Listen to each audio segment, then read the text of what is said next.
You're watching Drakewing Gaming. Enjoy the video. Hey guys and gals, Nary here from Drakewing Gaming and something on Twitter, the Gaming Drag. Today I'm coming back at you for a Let's Play episode of Cienie. Anyway, y'all, let's go ahead and jump right back in, shall we? Alarm chain, you were up, and let's go. There we go, okay. My morning has been slow, like my thoughts, heavy and drifting. And at times like this, I again find myself thinking about him. He had always been dedicated to his profession, always holding fast to the belief that people could be saved. And yet, the ringing telephone jolts me from my daydream, pulling me back into my dusty office. The scent of burnt coffee lingers, mixed with strong tobacco. I shake my head, trying to dispel the heavy thoughts before reaching for the receiver.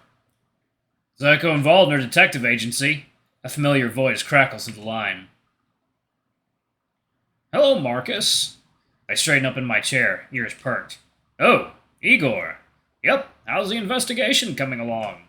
I glance at the stack of notes sprawled across my desk, the pieces of the puzzle still scattered. Slowly but surely. Well, here's something that might interest you. My ears twitch at his words. A lead? We figured out who the owner of the license plate is. I grab my pen, ready to jot down some details. Oh? Who's the owner? Well, it's not a person. The car is registered under a company. A company? It complicates things. Interesting. Have you heard about Fort Security? I quickly scribbled the name on my notepad, underlining it twice. Did your men do a background check on the company? Yeah, the records check out. Nothing out of the ordinary. I clasp my hands together, resting my chin on the thumbs as I start to ponder. Why would a security company be after Otto? Is money involved? If so, was the stolen money meant to pay off Otto's debt to them? The thoughts swirl in my head, but without more information, it's just mere guesswork. I see. Thanks for the tidbit, Igor. Sure thing. That aside, there's something I need to report to you. Igor is silent, waiting for me to elaborate.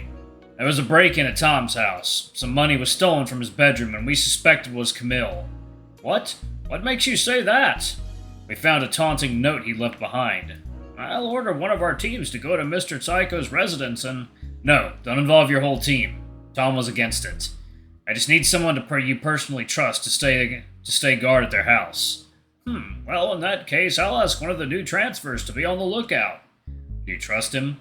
Well, he has a good track record, top of his class in tactical training, fluent in both Russian and German, recommended by the KSP Warsaw men who have been keeping an eye on him for bigger roles.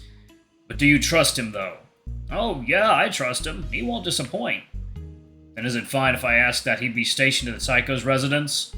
Yeah, definitely. I'll brief him myself. Thanks for your help, Igor. And do it covertly. I know. On that note, didn't you also ask for my help to interrogate Marcin? I lean back, rubbing my temples.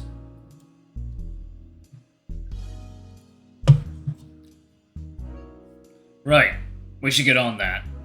But I gotta meet someone first. I should be free in a couple hours. Well, in that case, meet me at the police station at 2 o'clock. We'll head to his house together. Just like old times, huh? Igor chuckles over my comments. Who's gonna be a good cop this time? Haven't made up my mind yet. We'll see. See you later then, Marcus. Later, Igor. I let out a slow exhale, rubbing the bridge of my muzzle. Tom could probably tell me more about the company, but if I prod too much, he'll shut me out for sure. For now, it's time to meet an old friend.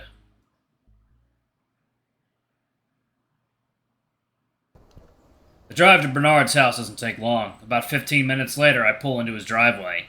I step out of the car and walk up to his front door. Bernard, it's me, Marcus. I wait a moment. No answer. I knock and call his name out again. Same result. I glance at my watch. 1 o'clock. Right. He's usually in his backyard around this time, doing some gardening. I circle around the house, following the narrow pavement towards the back. And just as I predicted, there's Bernard, crouched near a flower bed, gardening fork in hand. Good afternoon, Bernard. Bernard turns at the sound of my voice. Marcus, didn't expect you to be checking up on me at this hour. Sorry for coming at such short notice. I tried knocking at your front door, but then I realized I'd find you here. No worries. I don't mind having visitors from time to time. Shame to have this lovely garden with no one to show it to, you know. He points at a picnic table next to me. Could you hand me that knife over there? I do as he asked. Here. Thanks, pup. He promptly stands up and walks to another garden bed before crouching down again. Come, just careful not to step on those roses. I've been tending them for months now. I proceed to navigate between the rows of flowers, lightly stepping on the grass as if I were on a tightrope before kneeling next to him. Here. Bernard holds out 2 ripe-looking strawberries. With the knife in his hand, he delicately pulls away their stems and skin, revealing the glistening red flesh underneath.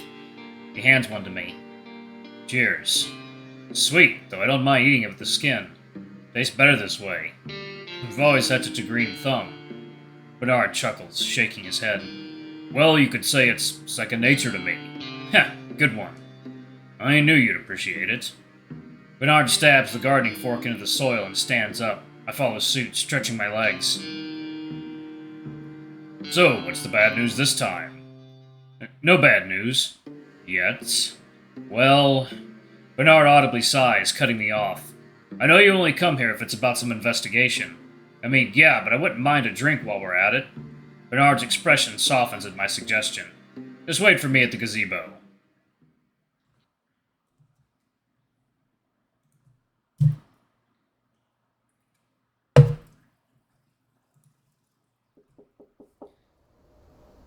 Mom, we're here. Just a second. Otto, Tomek, it's nice to see you both again. I'm greeted with the customary hug that the Oginskis always offer their guests. Come on in. Thanks, Mrs. Oginski. Otto and I head into the living room, setting down the things we bought next to the couch before sitting down on it.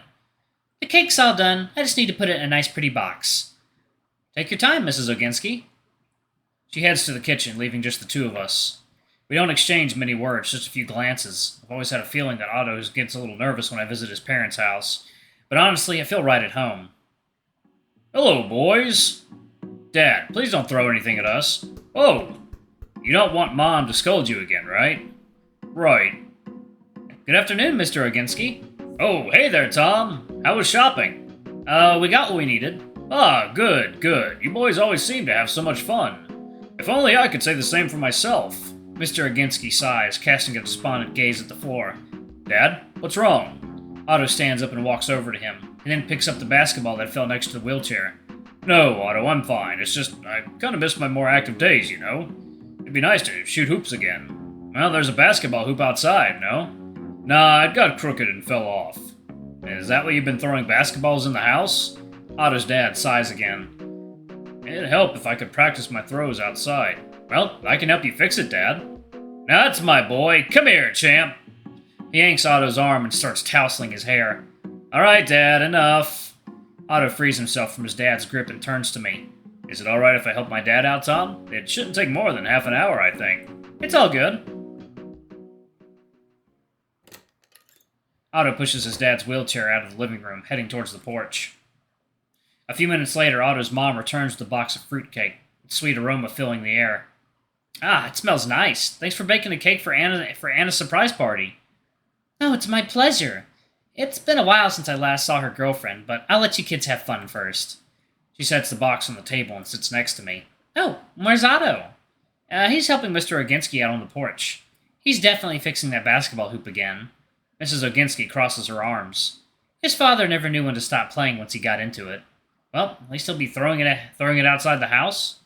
Her shoulders eventually droop into a more relaxed position, and she gives me a smile. Ah, you're right, Tomek. So what will you guys be doing tonight? I don't know. Probably a lot of eating, drinking, talking, I'm sure you guys will have fun regardless.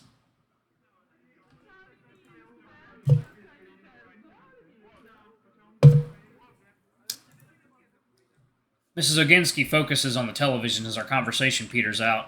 Now that Otto's helping his dad, leaving just the 2 of us, this could be my chance to ask her about the photo. Actually... Her ears perk up. She grabs the remote to mute the TV volume. Could you look at this photo I have? Oh, sure, sweetheart. I hand her the photograph. Her eyes dart across it, but for a moment her gaze locks onto someone and her pupils dilate. She bites her lower lip, but before I can make any further judgment, her expression quickly relaxes. What's with this photo? I found it while I was investigating something. Thought the polar bear looked like old Bernard. She looks at the bear again before shrugging. Oh, you think he looks like my brother? I don't think so. Oh. In fact, when he was young, his hair was actually brunette. Ah, I see. Thanks, Mrs. Oginski. You're welcome, Tomac. I nod as she smiles and hands the photo back to me. Despite what she said, I still feel like the photo triggered something in her memory. I mean, she said it wasn't Bernard, but she definitely recognized someone in there. Right?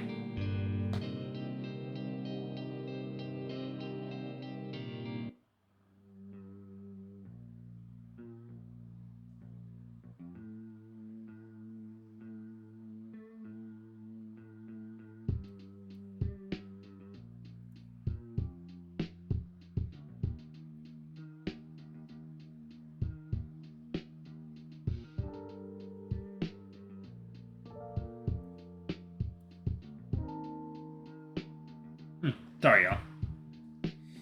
Alright, Bernard soon returns from his house carrying a pail of ice and a bottle of whiskey.